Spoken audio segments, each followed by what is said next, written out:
다 함께 사도신경으로 우리의 신앙을 고백하겠습니다. 나는 전능하신 아버지 하나님, 천지의 창조주를 믿습니다. 나는 그의 유일하신 아들 우리 주 예수 그리스도를 믿습니다. 그는 성령으로 잉태되어 동정녀 마리아에게서 나시고 본디오 빌라도에게 고난을 받아 십자가에 못 박혀 죽으시고 장사된 지 사흘 만에 죽은 자 가운데서 다시 살아나셨으며 하늘에 오르시어 전능하신 아버지 하나님 우편에 앉아 계시다가 거기로부터 살아있는 자와 죽은 자를 심판하러 오십니다. 나는 성령을 믿으며 거룩한 공교회와 성도의 교제와 죄를 용서받는 것과 몸의 부활과 영생을 믿습니다. 아멘. 찬송가 180장 함께 찬양하겠습니다. 180장 함께 찬양하겠습니다. 하나님의 나팔소리 천지 진동할 때에 예수 영광 중에 구름 타시고 천사들을 세계 만국 모든 곳에 보내어 구원받은 성도들을 모으리. 나팔 불 때 나의 이름, 나팔 불 때 나의 이름, 나팔 불 때 나의 이름, 부를 때에 잔치 참여하겠네. 무덤 속에 잠자던 자 그때 다시 일어나 영화로운 부활 승리 얻으리. 주가 택한 모든 성도 구름 타고 올라가 공중에서 주의 얼굴 배우리.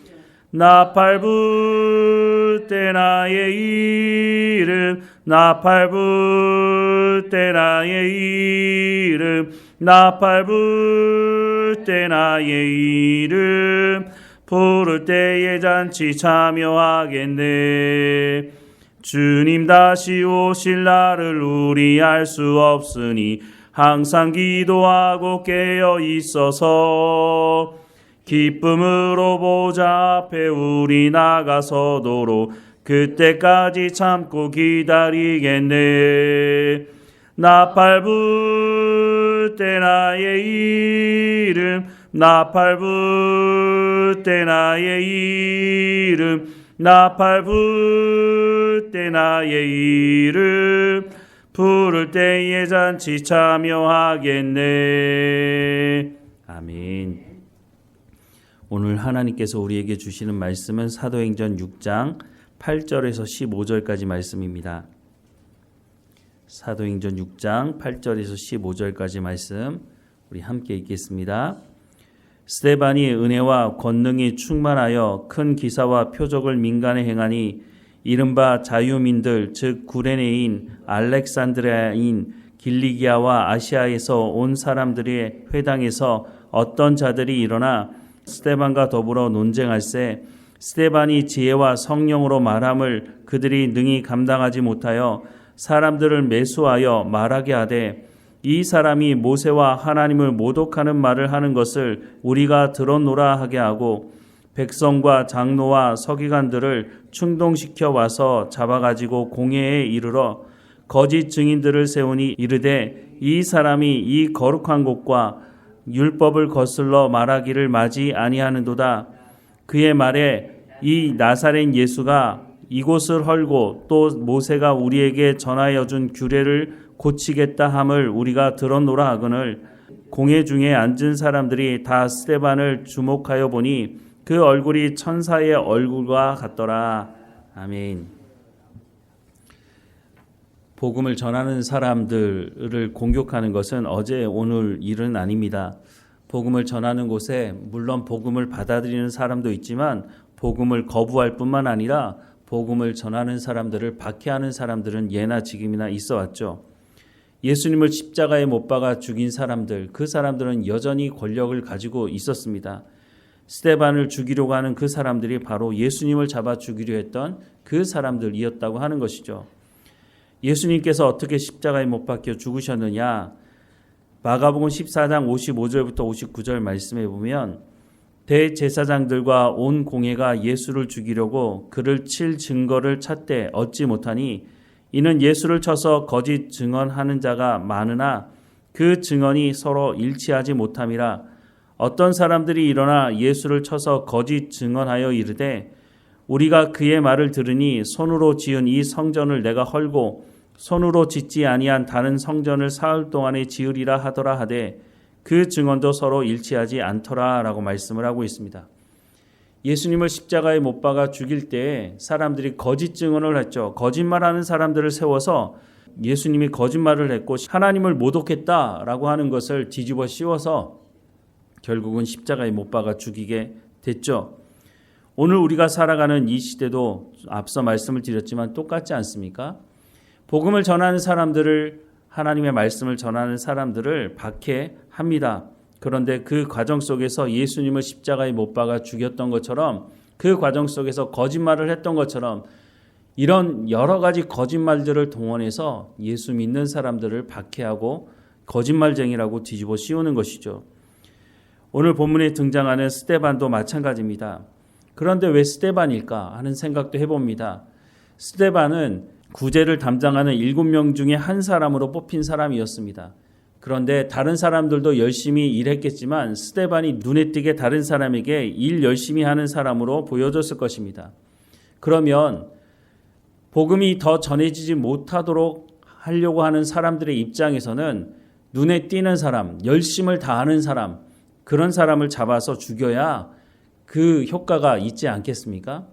처음에는 사도들에게 협박을 했습니다. 복음 전하지 말라고, 예수의 이름으로 말하지도 말라고, 가르치지도 말라고 얘기했죠. 그런데 그 말을 듣지 않자 그 다음에는 잡아다가 채찍질을 했습니다. 그것으로도 이 문제를 해결할 수가 없었죠. 사도행전 5장 40절에서 42절 말씀해 보면 그들이 옳게 여겨 사도들을 불러들여 채찍질하며 예수의 이름으로 말하는 것을 금하고 놓으니 사도들은 그 이름을 위하여 능욕받는 일에 합당한 자로 여기심을 기뻐하면서 공회 앞을 떠나니라. 그들이 날마다 성전에 있든지 집에 있든지 예수는 그리스도라고 가르치기와 전도하기를 그치지 아니하였다라고 말씀을 하고 있습니다. 당시 권력을 가지고 있는, 기득권을 가지고 있는 사람들은 복음이 전해지기 시작하니까 긴장했죠. 야, 혹시 이러다가 우리가 이 기득권 다 놓치는 거 아니야? 우리가 예수를 잡아 죽였는데 저 사람들이 우리가 잡아 죽인 이 예수가 메시아라고 믿는다면 우리는 어떻게 되는 거야? 그러니까 끝까지 사람들에게 예수를 전하지 못하도록 막았다고 하는 것을 우리는 알 수가 있는 것이죠. 그런데 이 사람들이 메시아가 오기를 학수고대했던 사람들이었다고 하는 것입니다. 이해가 되지 않죠. 구약 성경에 대해서 아는 사람들이라면 예수님께서 이 땅에 오셔서 다른 말씀하신 것도 아니고 구약의 말씀을, 그 말씀의 의미가 무엇인지, 또 하나님께서 약속하신 그 메시아가 바로 나라고 하는 것을 증명해 보이지 않으셨습니까? 예수님이 하는 말을 듣지 않으려고 한다면 내가 행하는 일을 보고 알라고 말씀하시기도 하시지 않았습니까? 그런데 자신들의 기득권을 포기하지 않는 사람들은 끝까지 예수님을 메시아로 인정하지 않았고 거짓 증인들까지 세워서 예수님을 십자가에 못 박아 죽이는 일까지 벌이게 된 것이죠. 이런 과정 속에서 스데반이 오늘 본문에 등장하게 되는데 8절 말씀에 보면 스데반이 은혜와 권능이 충만하여 큰 기사와 표적을 민간에 행하니라고 말씀을 하고 있습니다. 앞서 말씀을 드린 것처럼 스데반이 눈에 띄었던 것 같습니다. 스데반을 통해서 많은 기사와 표적이 일어나는 것을 보고 야, 저 스데반을 잡아다가 죽이면 아마 더 이상 이제는 우리가 말로 한 것도 채찍질한 것도 소용이 없으니 저 스데반을 잡아 죽이면 더 이상 이 사람들이 예수의 이름으로 가르치지 않을 것이라고 생각을 했던 것으로 보여집니다. 그래서 어떤 방법을 쓰느냐? 예수님을 잡아 죽였던 방법을 똑같이 사용하고 있습니다. 그것은 바로 거짓 증인들을 세우는 것이었습니다. 10절 이하의 말씀에 보면 스데반이 지혜와 성령으로 말함을 그들이 능히 당하지 못하여 사람들을 매수하여 말하게 하되라고 말씀합니다. 매수했다는 말이 뭡니까? 거짓말을 할 수 있도록 돈을 줬다는 거죠. 이 사람이 모세와 사람들을 모독하는 말을 하는 것을 우리가 들었노라 하게 하고 스데반이 그런 말을 할 리가 없는 것이죠. 우리가 앞으로 보게 될 7장 말씀에 보면 어디 스데반의 입을 통해서 하나님을 모독하고 율법을 모독하는 그런 말을 한 일이 있습니까? 그런 일이 없죠. 12절 말씀에 백성과 장로와 서기관들을 충동시켜 와서 잡아가지고 공회에 이르러 거짓 증인들을 세우니 이르되 이 사람이 이 거룩한 곳과 율법을 거슬러 말하기를 마지 아니하는도다 라고 말씀을 하고 있습니다. 예나 직임이나 예수 믿는 사람들을 박해하는 사람들의 입에서 나오는 것은 거짓말이 상당하죠.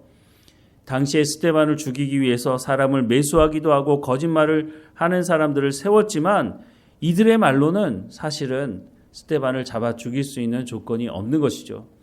예수님을 십자가에 못 박아 죽이기 위해서 거짓 증인들을 세워서 거짓말을 하게 했지만 그 사람들 서로에게도 그 거짓말이 합하지 못했다고 성경은 말씀해주고 있습니다. 그런데 이런 거짓말이 난무함에도 불구하고 왜 예수님 또 스데반은 죽게 되었을까요? 그 당시에 종교 권력을 가지고 있던 사람들은 예수님을 죽이기로 마음에 작정하고 있었던 사람들이었다고 하는 것입니다. 자신들의 기득권을 유지하기 위해서 거짓말하는 것에 대해서 죄책감이 없는 것이죠. 오늘 우리가 살아가는 이 시대도 마찬가지 아닙니까? 자신들이 가지고 있는 권력, 자신들이 가지고 있는 그 기득권을 놓치고 싶지 않아서 수단과 방법을 가리지 않고 거짓말합니다. 그런데 그 거짓말하는 얼굴을 보면 부끄럽거나 창피하거나 내가 이것을 거짓말하는 것이라고 하는 그 얼굴 표정이 아닙니다. 너무나 담대하게 정말로 진리를 말하는 것처럼 말하지만 사람들은 알죠. 그게 거짓말이라고 하는 것을. 하지만 거짓말을 하는 그 사람들은 그 기득권을 놓칠까 봐 그 얼굴에 철판을 깔고 나는 거짓말하는 것 아니야? 어쨌든 그 사람들이 자기의 권력을 가지기 위해서 서슴없이 거짓말하는 것을 오늘 우리도 보고 있지 않습니까? 예수님 시대에도 마찬가지였습니다. 초대교회가 복음을 전할 때도 마찬가지였다는 것이죠. 세상에 복음을 전하는 어느 곳이든지 이런 일들은 우리가 흔하게 볼 수 있는 것이라고 하는 것입니다.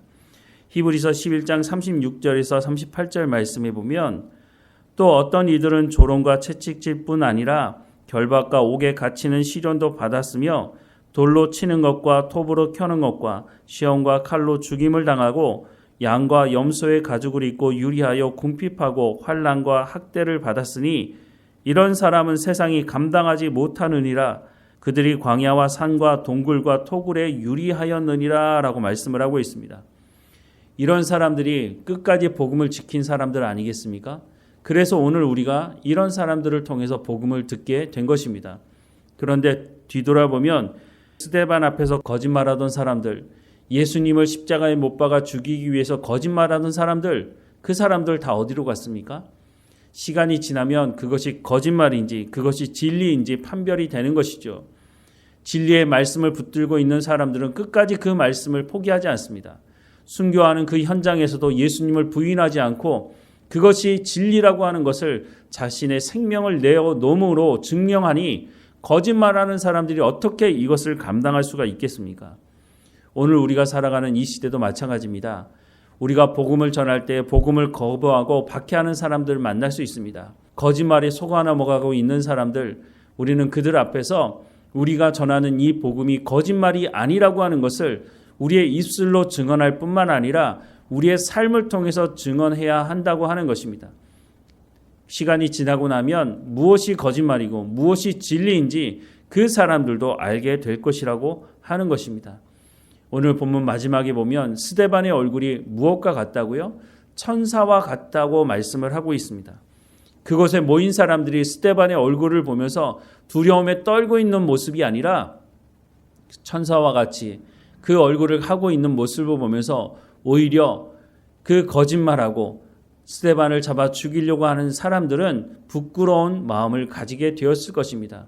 나중에 시간이 지나고 나서 아마 이 자리에 참석했던 사람들 중에도 예수님을 영접하는 일이 일어났을 것이라고 생각을 하게 됩니다.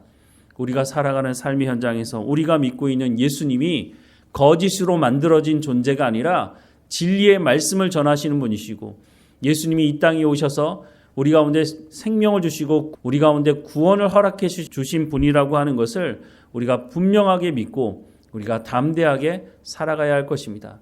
그런 우리의 삶을 보면서 세상 사람들이 저 사람 사람들이 하는 말이 거짓이 아니네, 저 사람들의 삶을 보니까 정말 저것이 맞네 라고 하면서 우리 가운데 소망을 묻게 되는 일이 있게 될 것이라고 하는 것입니다. 복음을 전하다가 혹이나 우리가 이런 어려운 가운데 있을 때 오히려 성령의 충만함을 구하고 더 담대하게 하나님의 말씀이 진리이고 이것이 우리를 살리는 생명의 말씀이니 이 말씀을 온전히 믿고 우리가 더 담대하게 복음을 전하는 삶을 살아가야 할 것입니다. 기도하겠습니다. 사랑하는 하나님, 제자들이 부활하신 예수님에 대해서 담대하게 증거하였지만 당시 기득권을 가지고 있던 부패한 종교 권력을 가진 사람들이 협박을 하고 채찍질하고 또한 심지어 생명의 위협을 가하는 일까지 있었지만 복음은 중단되지 아니하고 더 많은 사람들에게 확장되었던 것을 보게 됩니다. 오늘 우리가 살아가는 이 시대에도 우리 가운데 복음을 증거하는 사명을 주셨는데 우리가 복음을 전하다가 이런 일을 당할 때 더욱 담대하게 복음을 전할 수 있도록 우리가 입술로만 복음을 전하는 것이 아니라 삶을 통해서 복음을 증거하는 복음에 합당한 삶을 살아가는 것을 통해서 하나님의 말씀이 살아있음을 우리가 증거하는 열매를 맺을 수 있도록 하나님 은혜를 허락해 주옵소서. 하나님, 우리의 입술을 통해서 삶을 통해서 우리 주변 사람들에게 복음이 증거될 수 있도록, 또한 속이는 사람들 앞에서는 우리가 담대하게 스데반의 얼굴이 천사와 같다고 말씀하는 것처럼 우리의 얼굴을 통해서 우리의 삶을 통해서 하나님의 복음이 담대하게 증거될 수 있도록 은혜를 허락해 주옵소서. 오늘도 우리가 살아가는 삶의 현장에서 하나님께서 맡겨진 모든 일에 충성을 다할 수 있도록 하나님 주시는 그 구원의 기쁨을 누리며 살아가며 하나님의 말씀에 순종하며 성령의 열매를 맺어가는 삶이 될 수 있도록 은혜를 허락해 주옵소서. 하나님, 우리 가운데 세상이 줄 수 없는 그 평안함을 우리 가운데 허락해 주시고 주님 앞에 담대하게 살아갈 수 있도록 인도해 주옵소서. 오늘 우리 가운데 살아가는 그 모든 삶의 현장에서 하나님께 영광이 되는 삶이 될 수 있도록 인도해 주옵소서. 늘 우리와 함께 하시는 하나님 감사하고 예수님의 이름으로 기도드립니다. 아멘. 하늘에 계신 우리 아버지, 아버지의 이름을 거룩하게 하시며 아버지의 나라가 오게 하시며 아버지의 뜻이 하늘에서와 같이 땅에서도 이루어지게 하소서. 오늘 우리에게 일용할 양식을 주시고 우리가 우리에게 잘못한 사람을 용서하여 준 것 같이 우리 죄를 용서하여 주시고 우리를 시험에 빠지지 않게 하시고 악에서 구하소서. 나라와 권능과 영광이 영원히 아버지의 것입니다. 아멘.